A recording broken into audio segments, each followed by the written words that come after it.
Hello, everyone. Today is Thursday, January 27th, 2022. How gold worth billions of dollars is smuggled out of Africa. This article is taken from Nation Africa.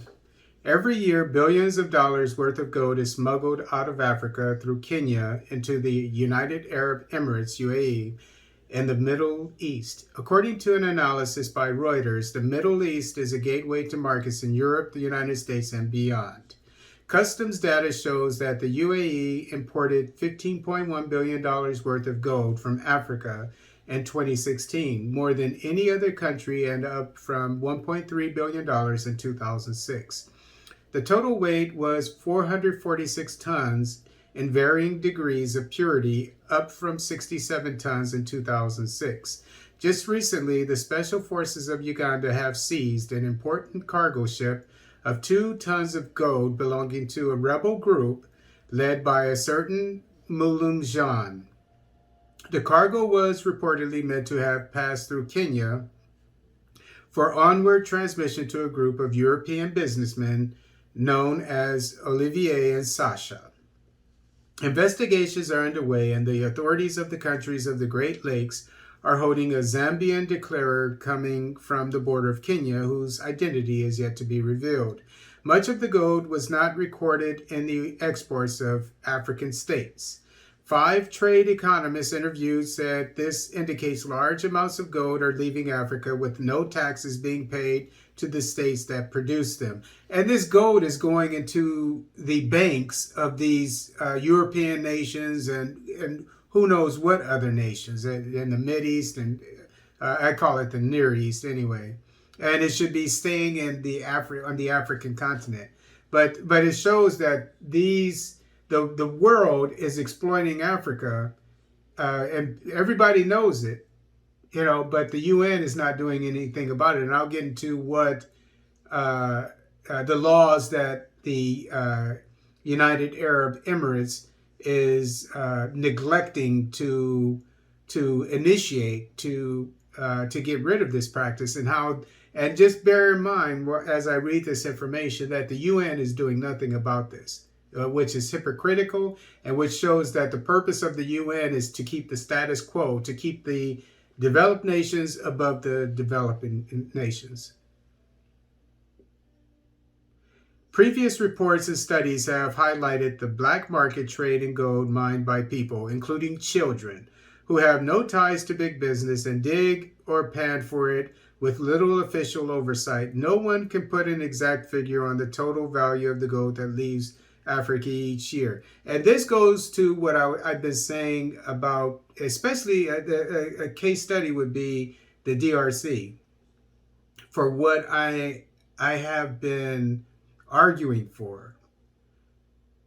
All African nations need to have security at every single mine on the African continent, in sub-Saharan Africa, to make sure that the mines are being mined properly, and that foreign operators are not exploiting our natural resources, and that if in the case of foreign companies, you should have your security personnel there to make sure that the gold or diamonds or whatever they're taking from them, everything is accounted for, because this is our land.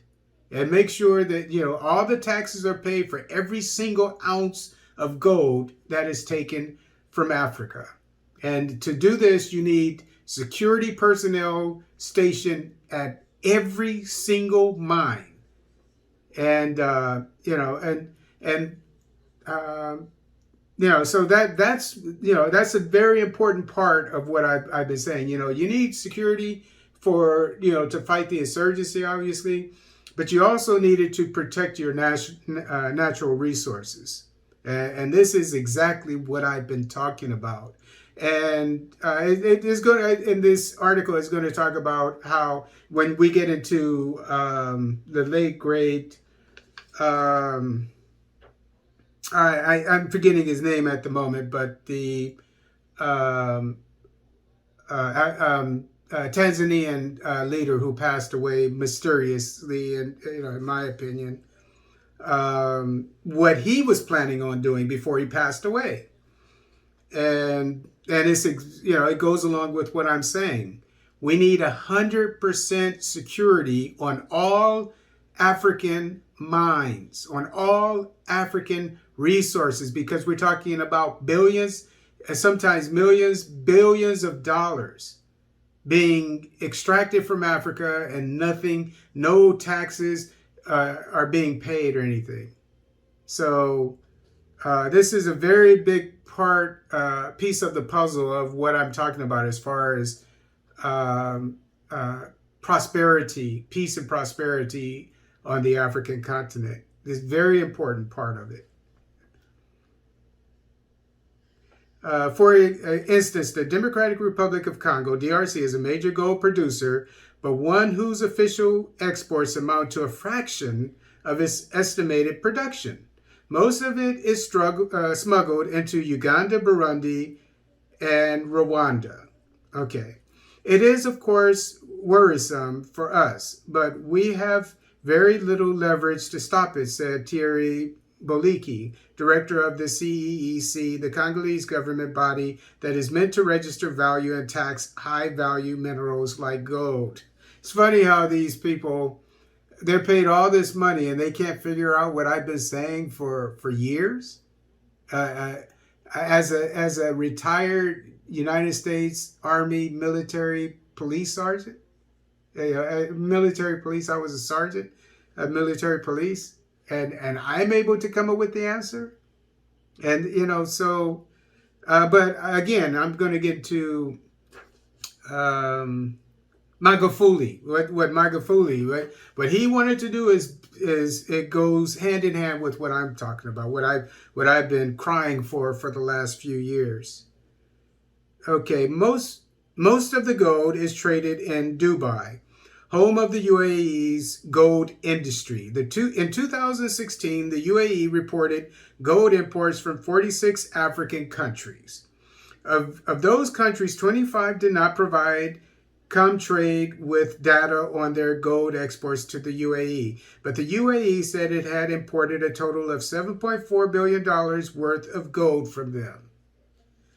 The United Arab Emirates has imported unrefined gold worth billions of dollars from African states since 2006, as rising gold prices after the 2008 financial crisis encouraged informal mining. There is a lot of gold leaving Africa without being captured in our records. UAE is cashing in on the unregulated environment in Africa, said Frank Mugieni, a senior advisor on industrial development at the African Union, who set up the organization's minerals unit. In other states, including the UAE, these concerns have been less of a problem. Over the last decade, gold from Africa has become increasingly important for Dubai. From 2006 to 2016, the share of the African gold in UAE's reported gold imports increased from 18% to nearly 15%, Comtrade data showed. Gold can be imported to Dubai with little documentation. Governments across Africa are trying to work out how to manage a sector that, whatever its risks, provides a livelihood for many of their citizens and which could be harnessed as a source of revenues. I already told you what you need to do. It's not just gold. It's cobalt, it is aluminum, it is diamonds, it is copper, it's coltan. I mean, it's everything. Gold is everything. Okay? Timber, as another article in Senegal, you have an insurgency that's exporting timber. That's how it obviously is supporting itself. So it's everything, every natural resource on the African continent. What I'm telling you, I mean, I don't like to put it in these terms, but the whole African continent needs to become a police state. Need I say any more? I mean, do I need to say anything else? I mean, that to put it simply, all of Africa needs to turn into a police state. And you can quote me on that. I know it sounds controversial, and I know people are going to think I'm crazy, but that's what I believe.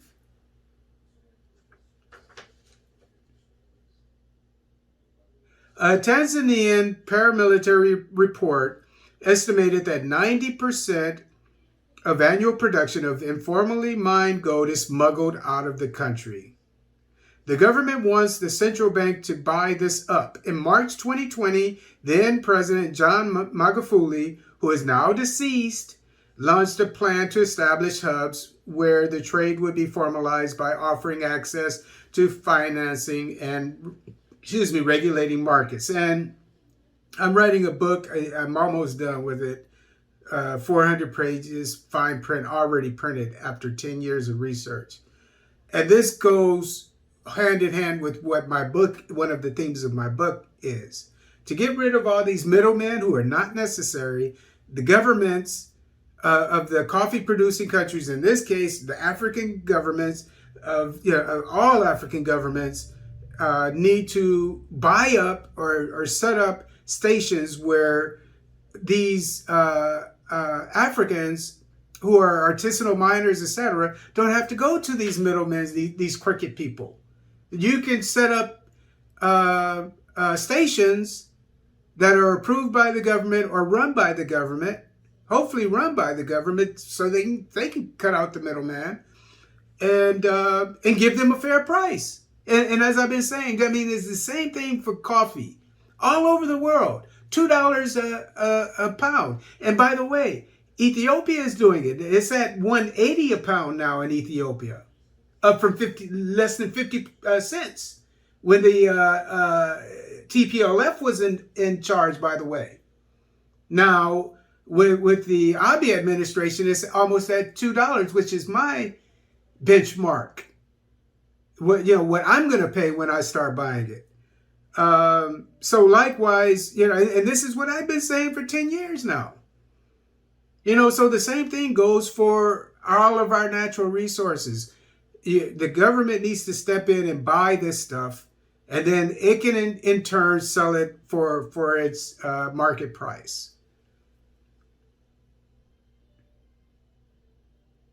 Okay, Burundi Minister of Hydraulics, Energy and Mines, Ibrahim Uwizeye, believes his country is leaking gold to the UAE on a massive scale. Of the 9.5 tons of gold the government estimates informal miners dig up each year, just 200 to 400 kilograms are declared to the authorities, he said. They're being raped, these artisanal miners. You have to assume that, which is unfair. Gold is worth a lot of money. So, we know what needs to be done, Africa. Most of the smuggled gold originates from Uganda, Burundi, Rwanda, and Kenya, according to the minister. Okay, all these, Museveni, I love you, but you know you need you know what you need to do now. I don't know how to say the new Burundi head of state's name. I know he's fairly new because the last one passed away from COVID. Kagame, you knew what you need to do. I mean, you have the most secure nation in Africa, and people are stealing your gold. Come on, man, wake up. Kenya, I mean, Uhuru, I mean, you've got so many problems. You have to know this. Anyway, I understand that Dubai is the destination for this gold, but since the trade is fraudulent, I have no details, Mr. Uwizeye told a news agency in an interview last year.